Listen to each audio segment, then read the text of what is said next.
What's going on, everybody? This is MDENT313, and I'm back at y'all with another one. Listen, we coming off the heels of Anthony Joshua getting completely dominated and knocked out in devastating, brutal fashion.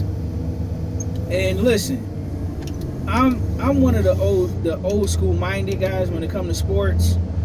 I don't care how much you lose, as long as you're giving us the fights we want to see and you put your best foot forward. I believe that you can always come back, right? So I want to see, and I still want to see, and have always wanted to see, the Deontay Wilder versus Anthony Joshua fight. Now listen, I know neither guy is the same, right? I know mentally and physically, neither guy is the same, and it's never going to be the same as seeing what would have happened if these guys both would have fought in their prime.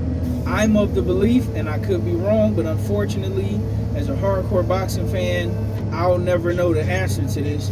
But I'm of the belief that Deontay Wilder would have always beaten Anthony Joshua, especially at that time. I think Deontay Wilder, his confidence was extremely high.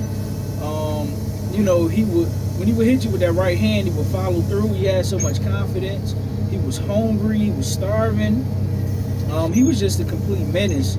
And I listen, I could be wrong. I'm not gonna say I'm not, but I'm of the belief, had he not got cheated in that first fight with Tyson Fury, he even should have won that fight on points. He should have won that fight by knockout. But even if you go back and score the fight without the commentary being biased, if you go back and score that fight, the two knockdowns were two 10-8 rounds, and then I had Deontay Wilder winning 4 out the first 5 rounds. So even if he didn't get the knockout, he should have still won that fight on points, and you would have seen his career would have taken a completely different trajectory, right? As well as you can make the same argument for Anthony Joshua. Had Jarrell Miller never taken PEDs and Andy Ruiz, stepped in as a late replacement and knocked him out, his career, you could make an argument, would have taken a whole different trajectory, right? But Eddie Hearn, he stepped in the way. He prevented us from seeing a great fight. It was pretty much Lennox Lewis versus Riddick Bowe all over again. Where I'm of the belief that a prime motivated Riddick Bowe would have beaten a prime motivated Lennox Lewis. But again, I could be wrong. Let me know what you guys think in the comment section. Listen, unfortunately, we'll never be able to prove it either way. But let's talk about the future. I still would like to see Deontay Wilder versus Anthony Joshua. And my outlook on it is, why not now? Why not next, right? Deontay Wilder, he just got knocked out by Zilly Zane. I believe that fight was more competitive up until the knockout than the Daniel Dubois versus Anthony Joshua fight was. But I believe both these guys still have a lot left in the tank. I believe if Deontay Wilder really wanted to, he have at least another good 2, possibly 3 good years of boxing. Anthony Joshua is a little bit younger, and I believe if Anthony Joshua is still motivated and hungry, he have between 3 to a good 5 years left in boxing, right? We've seen Daniel Dubois turn his career around. Now he's the IBF champion. He really should have beat Alexander Usyk, but he was completely robbed out of that fight.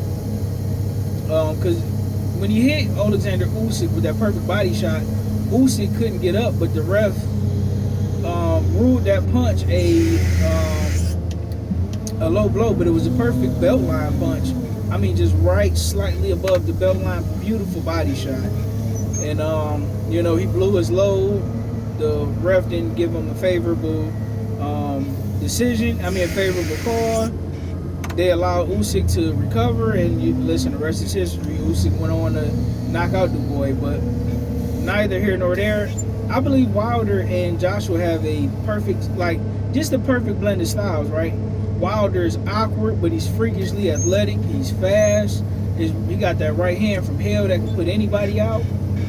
Anthony Joshua is big, strong, power in both hands. He's more of a technical fighter, but he's not as mentally strong as Tyson Fury. He's not as fast, and he's more stiff and robotic.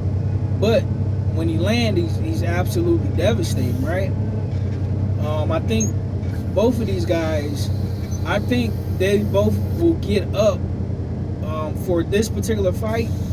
I would like for this fight to happen either in the UK or in Las Vegas, or even Houston would be a good place, or Dallas, I should say. I think this fight is sell. I think this fight will do big numbers, and I think both these guys will be absolutely motivated and hungry to fight each other, right? And I would be here for it. That's a fight I would pay for. I would spend my hard-earned money supporting that fight. I still believe that Deontay Wilder would knock out Anthony Joshua, but I'm open for, being wrong. But let me know if you guys are still interested in seeing Anthony Joshua versus Deontay Wilder. Would you support the fight if it happened, even if you wouldn't pay for it? Would you at least watch it? I'm one of the guys that would pay for it. I would like to see this chapter get closed. And listen, if the fight good enough, why not even welcome a rematch? And both of you guys can close out your careers as future Hall of Famers. I got much love and respect for both of you guys. And with that being said, ladies and gentlemen, I'm out. Peace.